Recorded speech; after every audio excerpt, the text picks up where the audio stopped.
Chapter 18, The Chase, from Sheriff at Waterstop. Brett was amazed at how quickly the town came to life. By the time Brett had Doc out on the street running for the bank, there was already a brace of men leading horses into the street. Horses that backed and pulled away from the growing throng of men and women. Pa was holding a little girl, one just old enough to be starting school. Doc rushed from the growing crowd with a brief order, "Two of you men come with me," and disappeared into the bank to tend after the wounded man. Two men quickly followed. 3 horses were all saddled and packed and ready, and Joseph stood by, holding the bridles of 2 of them with the reins of the third looped loosely on his arm. He had gone to get these horses, mindful of the job Pa had given him. Pa passed the little girl over to one of the women. Brett recognized the child from the church service they had several weeks back. She was from one of the smaller ranches. They must have picked her up, coming back into town, but she was all right, just weepy and wanting her mama.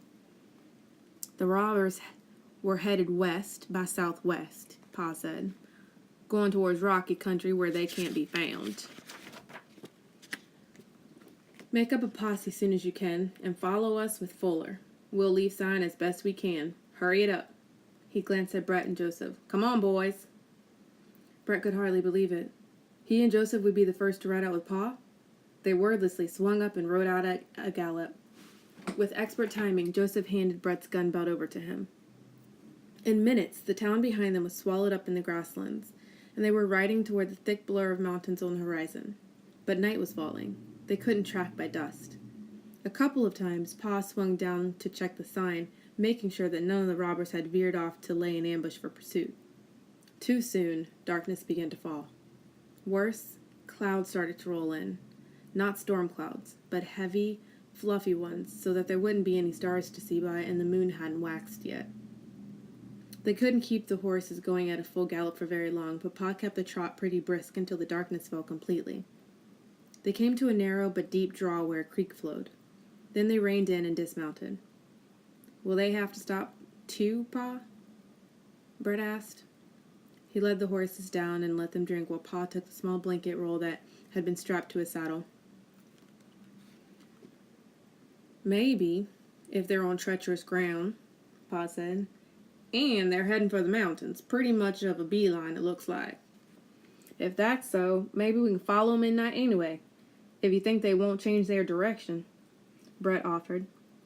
"Horses need a rest first," Pa advised. "Let's make a hatful of fire and some coffee first. Then I believe we might ought to follow and trust that they won't veer off." As the small campfire flared up, Joseph studied the dusky sky and tested the breeze. "Clouds might roll away," he suggested. "I don't think that they are storm clouds." "Let's hope not," Pa agreed. Pa put coffee on, and after it was done they gulped it in silence while the horses nibbled at the spears of muddy grass.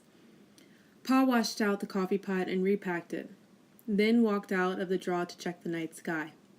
He came back in a few minutes. "I reckon we ought to go on at a walk at least," he said. "We can't let them get too much a head start on us." They led their mounts through the shallow, cool creek and up the other side. Then they mounted up and went at a walk, letting their horses pick their way in the dimness. Pa set their course west by southwest. He was one of those unusual men who could start out on a straight line and never unconsciously veer from it. In all their misfortunes in moving west, losing their direction had never been part of their problems. The clouds did roll back in an hour or so, but at last Pa called a halt.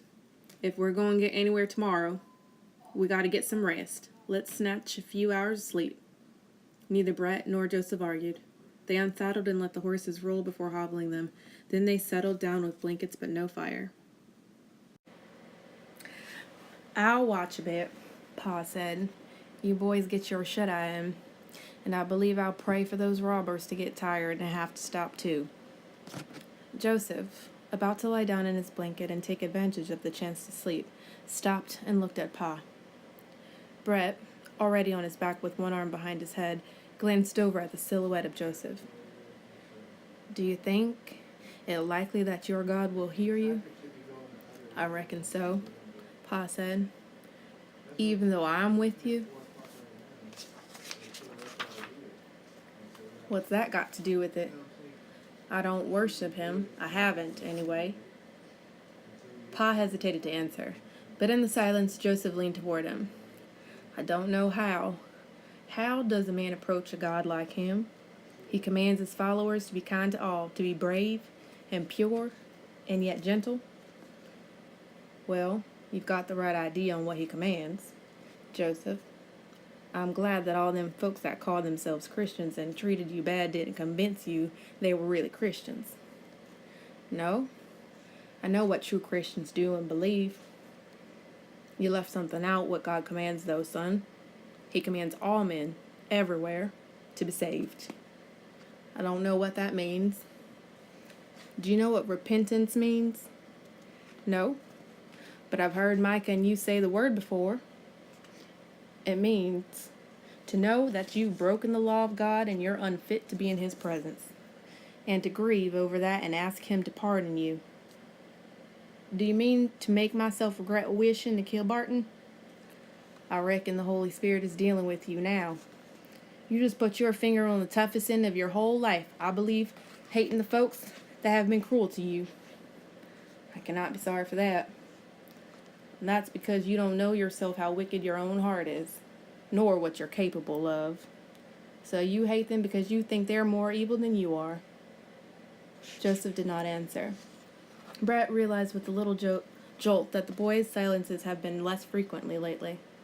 But now Joseph shut up into himself, and after a minute flopped down into the ground without speaking to Pa again.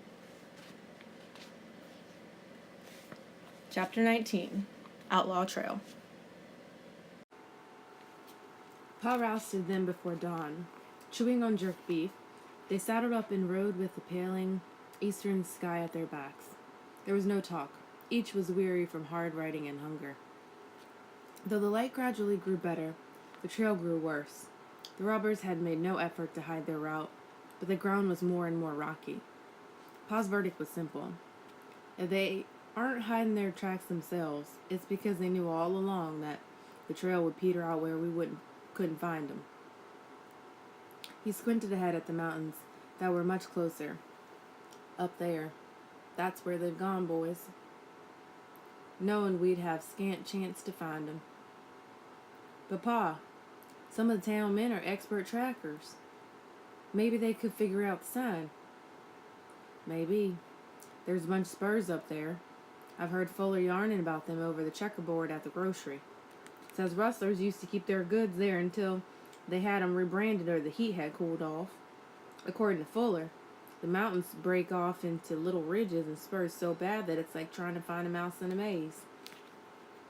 If those men were local, maybe they'd know the place. Pa swung up into the saddle. I'd give him my betting long ago, he admitted.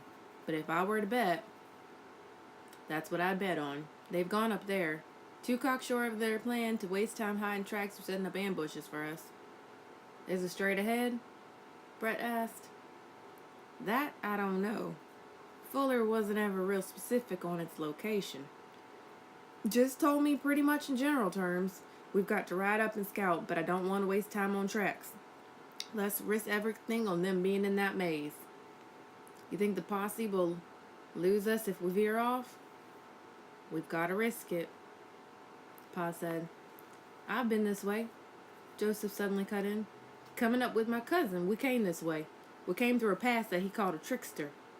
The path was hidden until we came right up on it, but I was not paying attention to the landmarks. Think you can find it once we get closer? Pa asked him. I could try. Well, let's go then. Brett reckoned there wouldn't be all that many travel passes through the mountains on the way to the Waterstop. Like as not, the route Joseph took would be the same one the bandits would take.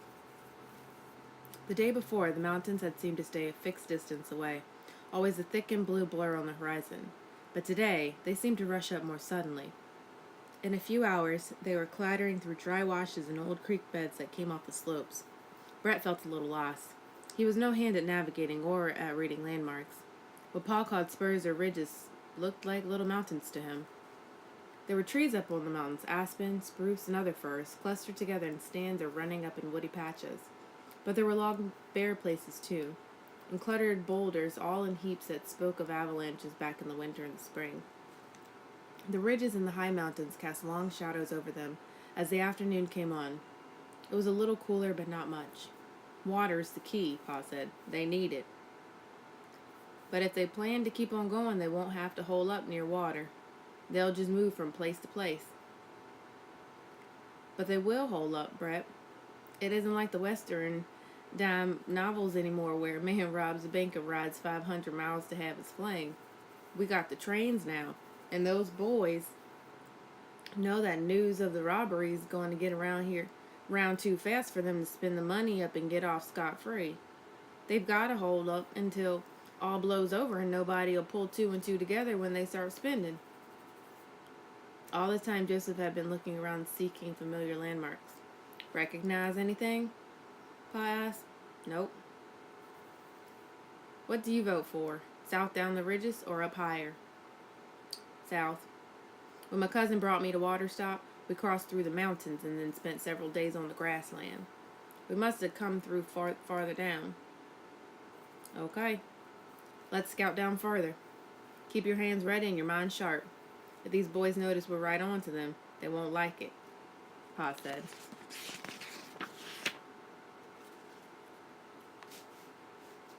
And that finishes chapter 18 and 19.